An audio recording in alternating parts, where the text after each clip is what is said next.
People seem to really enjoy their pets. They really, you know, it's nice to have a beautiful portrait of your pet. But so often, the typical pet picture might be the dog or cat standing in front of their dish with milk spilled on the floor and a refrigerator and a pair of dirty sneakers in the background. Well, we're going to try to change things and talk a little bit today about how to get a nice portrait of your pet with professional photographer John Vaeth and professional dog Buster. I think the first thing to talk about might be how to control your pet. Familiar surroundings can help a lot in control because the dog won't be sniffing around and exploring new territory. So if you're used to keeping the dog in the backyard, shoot in the backyard. That's right.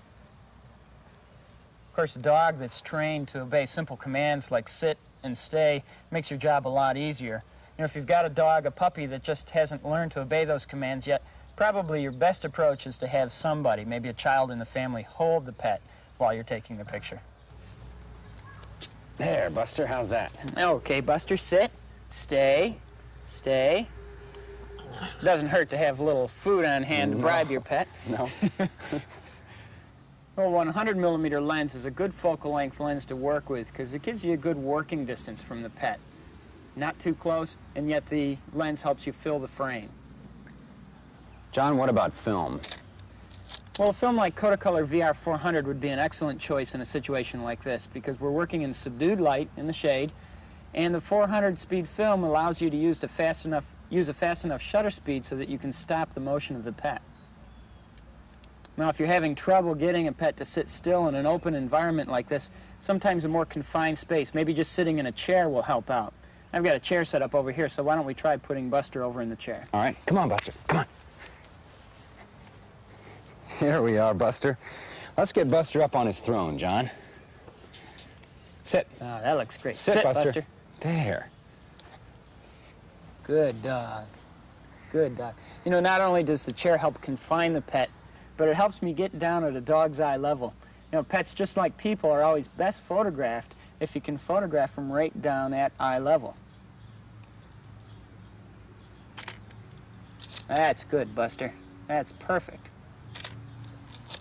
The background in a situation like this can either make or break the photograph.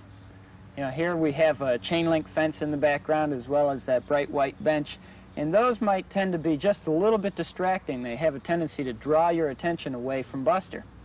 There's an easy way to get around that problem. All you have to do is get a piece of dark cloth, drop it down behind the pet, and you've got a nice simple background. Nothing to distract from the main subject. Boy, that Buster sure has been cooperative, hasn't He's he? been great. You know, not only does the background make a great difference, but the lighting can make a tremendous difference, and having a little control will definitely help. Let's go over here and I'll show you what I mean. All right. Come on, Buster. Let's go. Using several different locations can give you some variety in your pet pictures, but when you're working in deep shade like this, it helps to have along a reflector, maybe a silver reflector or a white reflector, just a piece of white card. Now what the reflector can do is it'll bounce a little bit of this speckled sunlight back into Buster's eyes. And that adds some sparkle to the eyes and really brings the picture alive. Okay, right here is good. Mike, why don't you come over and hold this reflector. Buster, Right, you stay. Stay right there. Buster, stay right there. There we go. It's a good dog, isn't it? And I'll take a couple of shots. All right. Stay, Buster. Well, John, That's I think lots of folks are going to take a lot better pictures of their pets.